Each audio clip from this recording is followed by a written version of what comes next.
Profeta Ezequiel, capítulo 22, versículo 30. E eu queria nesta noite meditar com os amados irmãos, com todos que estão acompanhando o culto, a respeito de um tema que é de suma importância para nós e que nos coloca diante da urgência de reconhecermos a presença e o poder de Deus em nossas vidas nos dias de hoje. Indisponível para Deus é o tema da nossa reflexão desta noite. Diz a palavra de Deus: e busquei dentre eles um homem que estivesse tapando o muro e estivesse na brecha perante mim por esta terra, para que eu não a destruísse, mas a ninguém achei. Que Deus abençoe em nossos corações esta leitura da palavra de Deus. Mundo sem Deus significa um mundo que não busca a Deus. Não é porque Deus não esteja nele, é porque ele não busca a Deus, não invoca o nome de Deus. Mundo sem Deus é um mundo em que as pessoas estão indisponíveis para Deus. Sem Deus, o mundo está de muros caídos. Em certos momentos decisivos da história, Deus buscou pessoas que estivessem disponíveis para Ele. Não era uma busca apenas para delegar algumas tarefas importantes, mas pessoas que estivessem disponíveis para Ele face a face. Não apenas fazer algo para Ele, mas estar fazendo algo com Ele, em sua companhia, aprendendo com Ele e conhecendo quem Ele é, ouvindo suas palavras, recebendo sua revelação. Só assim o homem experimenta a existência de Deus e o sentido de sua própria existência também. A nossa existência neste mundo e o seu significado é uma consequência da existência real de Deus e de sua vontade em nossas vidas. Portanto, o que é esta disponibilidade que a pessoa pode negar a Deus? Por que o homem se esconde e se nega? Qual a consequência desta atitude humana de enfrentamento contra o divino? A Bíblia é muito precisa em revelar que há um padrão humano presente nas atitudes de fuga, neste caso.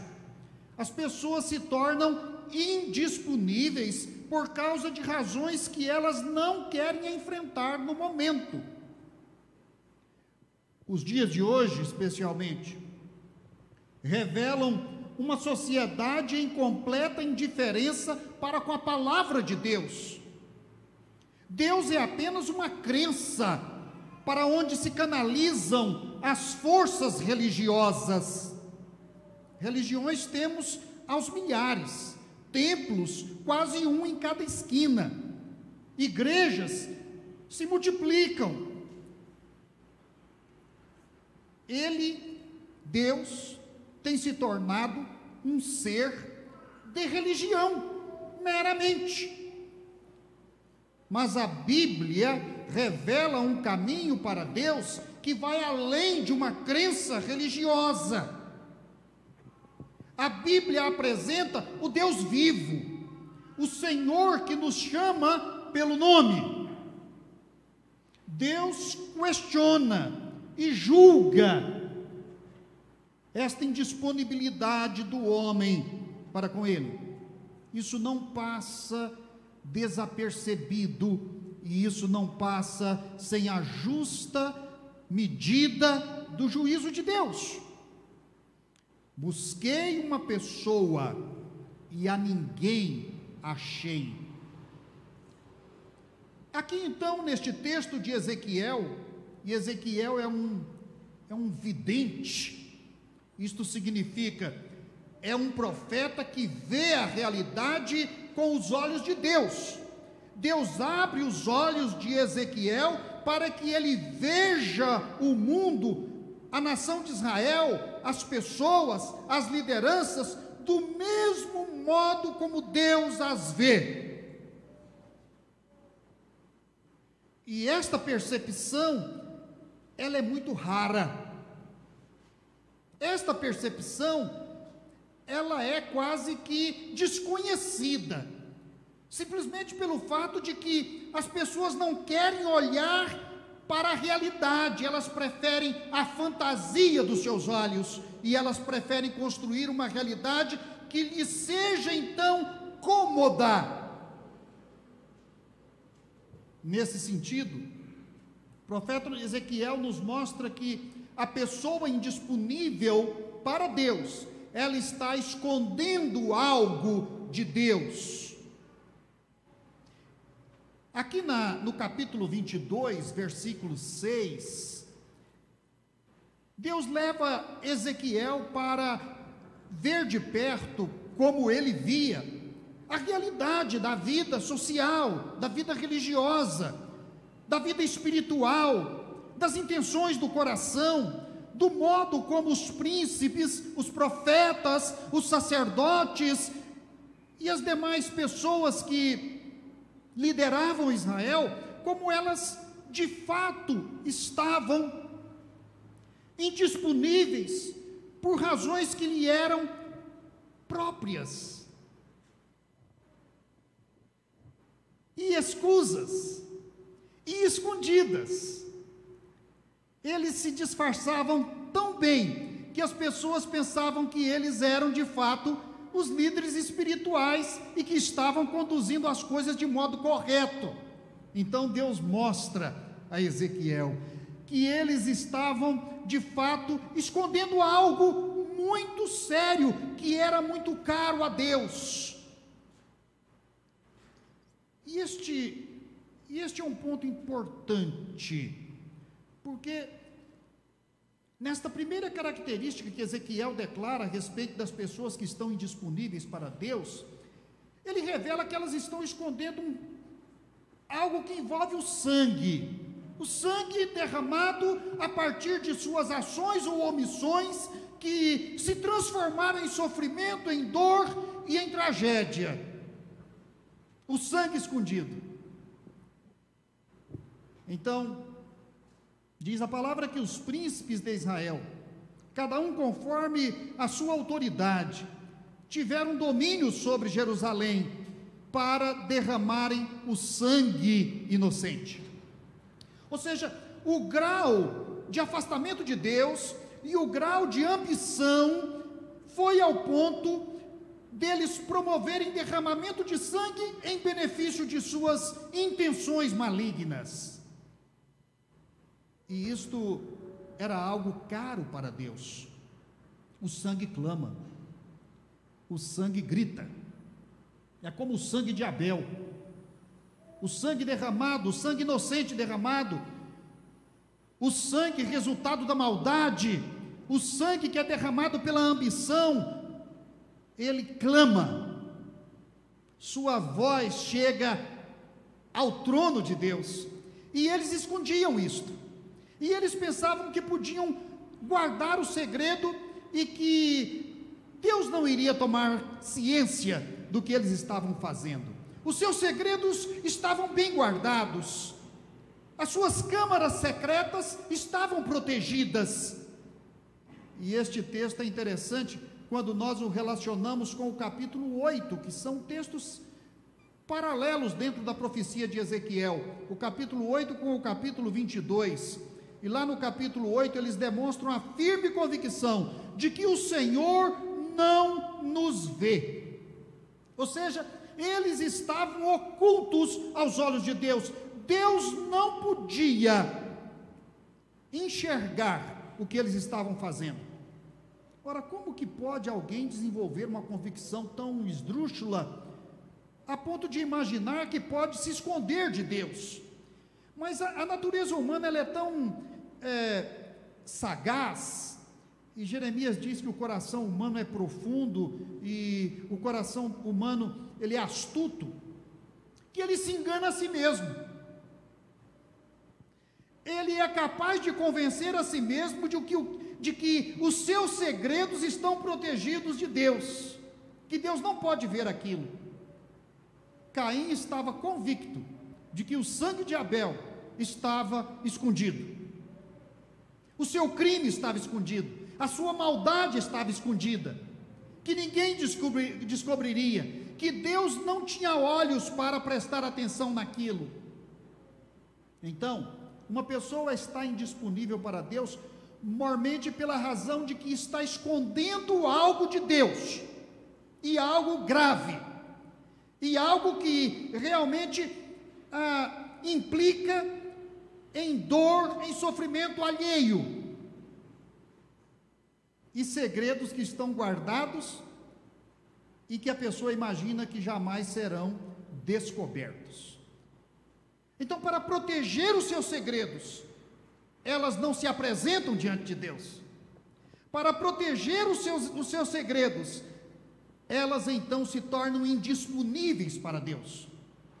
Em segundo lugar, Ezequiel vai mostrar que a pessoa indisponível está com as mãos contaminadas. Estas mãos que, olhando para elas, parecem limpas, que passando pelas águas parecem purificadas, mas quando entra na dimensão da visão de Deus, do raio-x de Deus, estas mãos então apresentam as suas impurezas.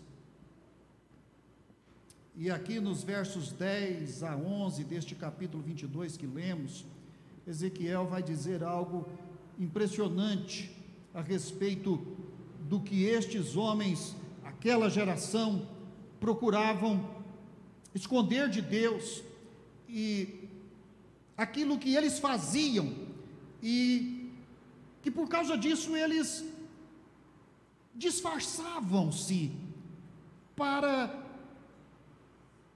que o seu coração imaginasse assim: eu estou bem, eu estou limpo, eu ofereci os sacrifícios que o livro de Levítico manda fazer, então as minhas mãos estão limpas, mas não estavam. Os versículos 10 diz: a vergonha do Pai descobriram em ti. O que estava impura na sua separação, a que estava impura em sua separação, humilharam no meio de ti. Um deles cometeu abominação com a mulher do seu próximo. Outro contaminou abominavelmente a sua própria nora. E outro humilhou no meio das pessoas a sua irmã, filha do seu pai. Veja que situação aqui, não é?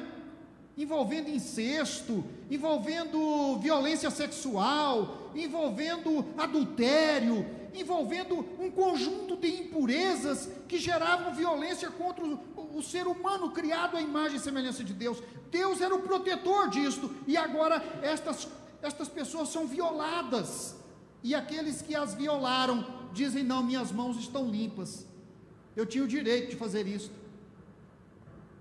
Ora, que direito é este que não é o direito divino? Que liberdade é esta que não é a liberdade que Deus permite? Que mãos são estas que se contaminam e depois se lavam e oferecem sacrifícios e não se sente envergonhada? Então, a pessoa se torna indisponível para Deus. A pessoa, ela se oculta. E por isso Deus buscava e não encontrava. Também, Ezequiel vai mostrar que a pessoa indisponível, ela está de fato envolvida com intenções do seu coração que revela a avareza. Avareza é um termo bíblico muito importante. Além de tudo, Paulo vai considerar a avareza como expressão de idolatria, porque a avareza é um sentimento subjetivo que a pessoa esconde para obter vantagens. É um sentimento oculto e que ele só se manifesta quando a riqueza que aquela pessoa está acumulando, aquela riqueza levanta suspeitas sobre a sua origem. Então, nos versículos 13, verso 12, o profeta vai ser levado pelo Senhor a enxergar que presentes ou suborno foram recebidos. Ou seja, o tribunal de Jerusalém estava contaminado pelo suborno. Os juízes eram falsos, eram parciais, eram injustos, porque a avareza tinha tomado conta dos seus corações.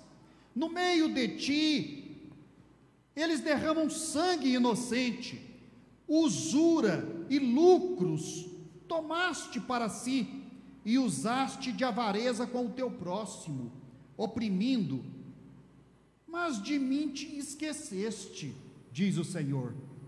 Olha como que a avareza, ela provoca, ela corrói, ela se aloja no coração humano, de tal maneira que ele é capaz de justificar todas as suas ações, desde que estas ações sejam de fato revertidas em acúmulo de bens para si. E aqui o profeta vai envolver pessoas, vai envolver também as lideranças de Israel. No versículo 27 ele vai dizer então que estas lideranças seguiam a avareza. Os seus príncipes no meio delas são como lobos que arrebatam a presa, para derramarem o sangue, para destruírem as almas, para seguirem a avareza. Por isso o apóstolo Paulo diz que isso é uma idolatria, porque consome a vida, e a obstinação em função do acúmulo de riquezas não traz consigo só a pobreza de outros, porque na verdade estas riquezas podiam estar sendo usadas para o socorro, para a proteção, para a saúde, e estão sendo utilizadas para o enriquecimento ilícito. Isso é na época de Ezequiel. Hoje eu penso que não é assim, né? A avareza é uma forma de idolatria de bens materiais. Jesus foi muito duro e muito claro em relação ao comportamento da igreja, ao comportamento dos seus discípulos em relação aos bens materiais, especialmente o comportamento dos pastores, dos apóstolos, do cuidado que eles deveriam ter para não deixar o coração ser seduzido pelas riquezas, não ser ostensivos e não praticarem os mesmos crimes de acumulação de riqueza que o mundo acaba cometendo, e nós sabemos muito bem disso. Em quarto lugar, a pessoa indisponível, ela está dominada pelo medo. O medo é alguma coisa que está corroendo a sua alma. Por isto, este medo faz com que ela fuja de Deus. As pessoas se ausentam de Deus e fogem de Deus por conta de medo que elas têm do encontro com Deus. Versículo 13 deste capítulo que lemos diz: e eis que bati as mãos contra a tua avareza, de que usaste, e por causa do teu sangue que houve no meio de ti. Então no 14, Deus pergunta, uma pergunta chave aqui: estará firme o teu coração? Ele diz: estão fortes as tuas mãos? Ou seja, não há nada tremendo, você não está com medo, você pratica todas estas obras e comete todas estas transgressões e não tem medo? É claro que o coração estava cheio de medo, mas ele ocultava. E para que este medo pudesse permanecer oculto, então ele se desligava de Deus. Desligando de Deus, então ele conseguia, de certa forma, acomodar este medo dentro de si e imaginar que Deus não iria questioná-lo sobre aquilo que ele estava sentindo. Mas Deus não é assim, não é? A pergunta que Deus faz vai direto ao coração. Teu coração está firme? Teu coração está seguro? Então o coração do homem está tremendo. Não era só nos dias de Ezequiel, é nos nossos dias também. O coração do homem treme, vacila. E para negar o seu medo, ele ataca a Deus. É um instinto de defesa. Tudo aquilo que ameaça provoca uma reação de defesa. E quando Deus é uma ameaça para o homem, então o homem se defende de Deus. E aqui ele se defende de Deus não respondendo a Deus.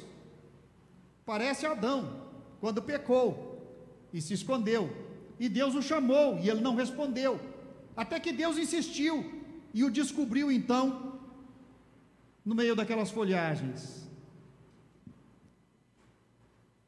O homem vive negando este medo que tem. E quando ele nega, ele ataca a Deus. Ou ele ataca a Deus, ou ele nega a realidade de Deus, a sua existência. Ou ele se esconde em algum lugar, dentro de si mesmo, em alguma desculpa, racionalizando, ou ignorando o chamado de Deus. Eu não escutei, não ouvi. Ele se disfarça. Ele imagina que assim Deus não vai destacá-lo, e nem vai convocá-lo, e nem vai trazê-lo a juízo. O homem é capaz de se iludir com os pensamentos mais pueris e infantis. Então, Deus está chamando. E a pergunta-chave que Deus faz é esta: como está o seu coração? Seja sincero, porque diante do próprio coração, o homem precisa ser sincero consigo. Ele pode não ser sincero com Deus, nem com as pessoas, mas ele não pode chegar ao ponto de negar aquilo que ele sabe sobre si. E por isso Deus pergunta: como está o seu coração? Ou seja, como está você diante de si mesmo? Porque se esse limite for ultrapassado, então não resta mais esperança para a redenção humana. E por último, a pessoa indisponível para Deus, ela perde o seu valor. E quando fala em valor aqui, a gente está falando naquilo que é a coroa da criação, a espécie mais importante da criação, a joia principal da criação. Então, no versículo 19 deste texto, nós encontramos uma frase: portanto, assim diz o Senhor Jeová, pois que todos vós vos tornastes em escória, eis que eu vos ajuntarei no meio de Jerusalém, como se ajunta a prata, o bronze, o ferro, o chumbo, o estanho, no meio do fogo, para soprar o fogo sobre eles, a fim de se fundirem. Assim vos ajuntarei na minha ira, no meu furor, e ali vos deixarei e fundirei. Coisa impressionante o que Deus está dizendo aqui. Na medida em que a pessoa se torna indisponível para Deus, ela vai se tornando então pior e inferior. Ela vai se transmutando de um metal precioso, de uma joia preciosa, para um metal inferior e uma escória. A metáfora escória usada aqui vem da metalurgia. É o vocábulo técnico das fundições. Escória eram os resíduos de metais que, misturados à prata, eram refundidos em metais inferiores. Então, de metal precioso, vai passando para o ferro, para o chumbo, para o estanho.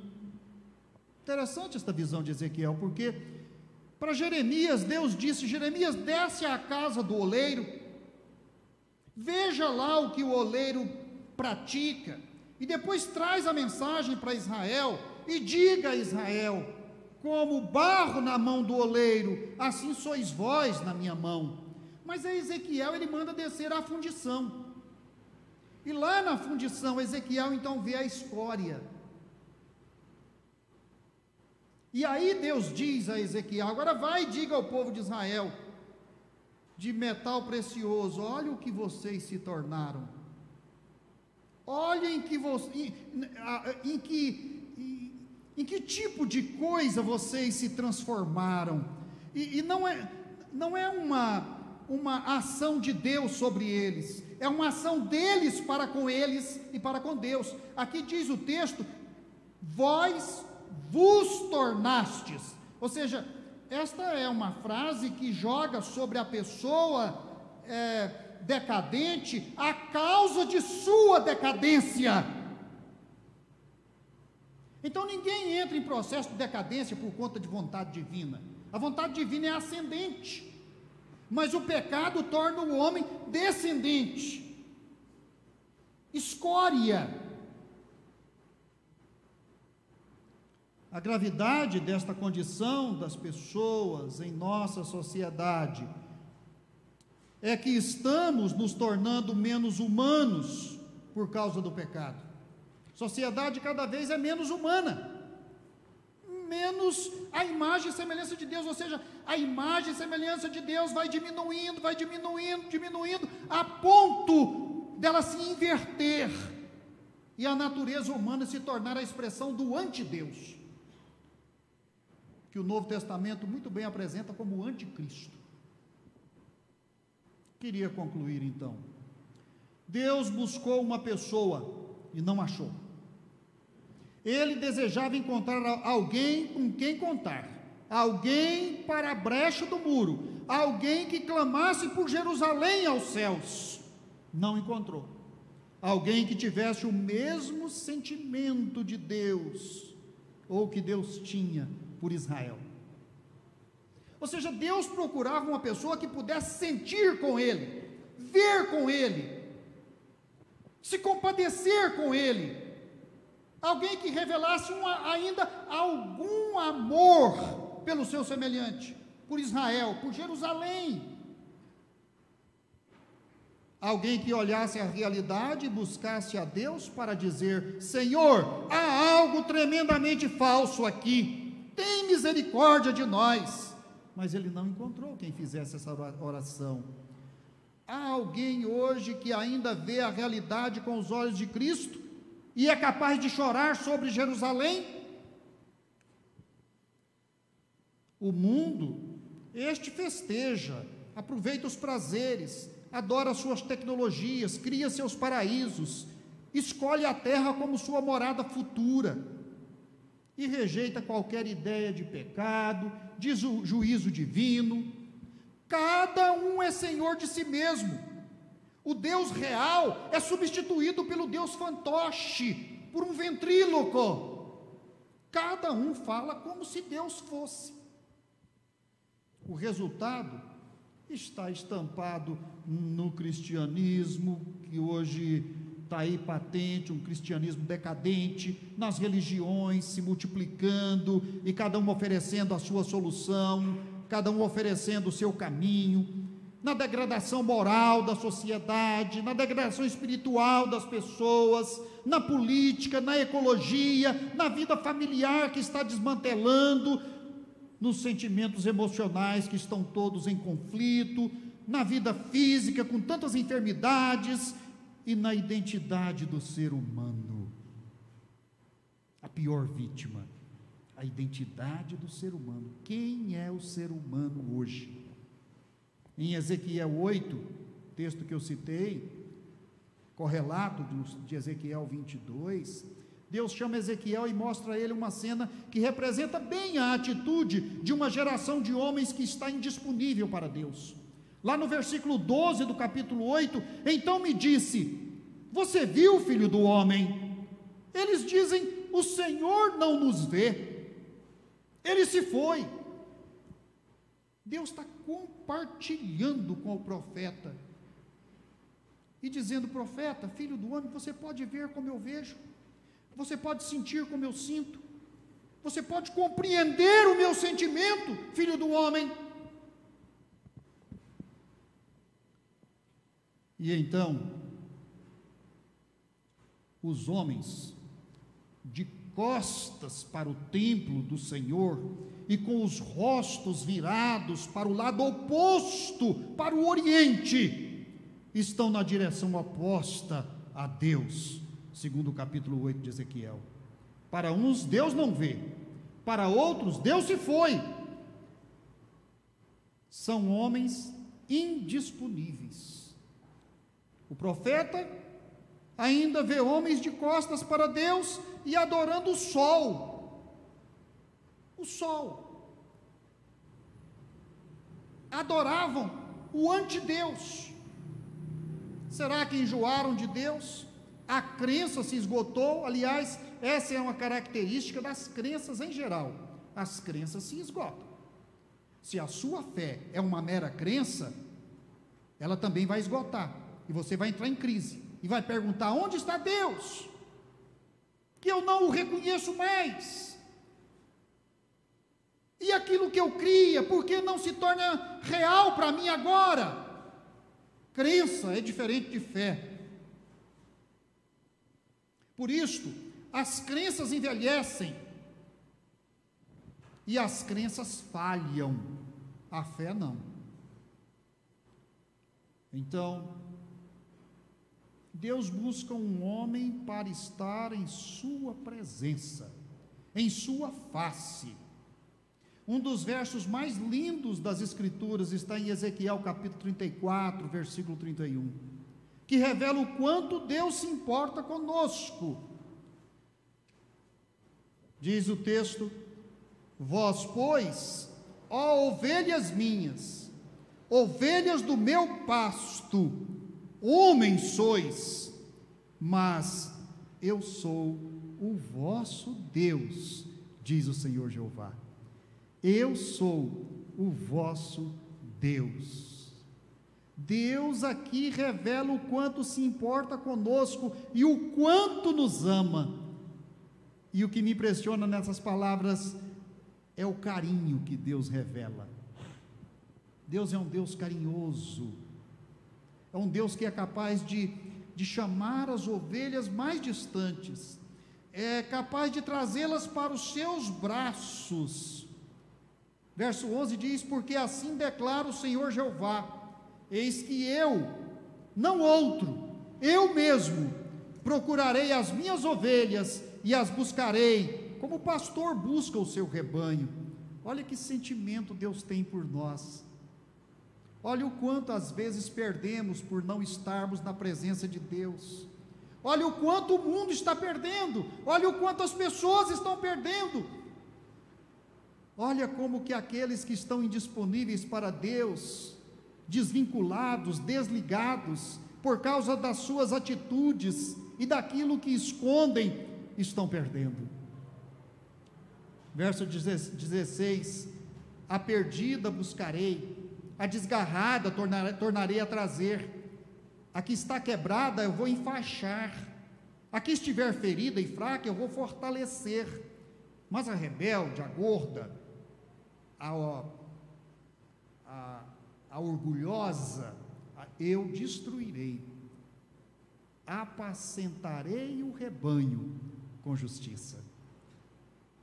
Ainda há amor, ainda há perdão no coração de Deus, com toda a situação de indisponibilidade, de rebeldia, com toda a situação pecaminosa, complexa, que o mundo está mergulhado, ainda assim há da parte de Deus graça, perdão e amor. O pastor ama e cuida. Por isso, fica o nosso convite para você: arrependa-se, volte para Deus, entrega a Ele o seu coração, seja sua ovelha, corra para os braços do Senhor. Não há melhor lugar para nós nos protegermos do que no esconderijo dos braços do Senhor. Que Deus abençoe a vida de cada um de nós, que Deus abençoe a vida de todos que estão nos vendo e ouvindo nesta noite. Abra o seu coração, desista desta fuga impensada, esta fuga desastrosa em que você está da presença de Deus. Volte-se para o Senhor e abra o seu coração para o Senhor. Aceite a Jesus Cristo como Senhor e Salvador de sua vida, e que Deus nos abençoe. Amém.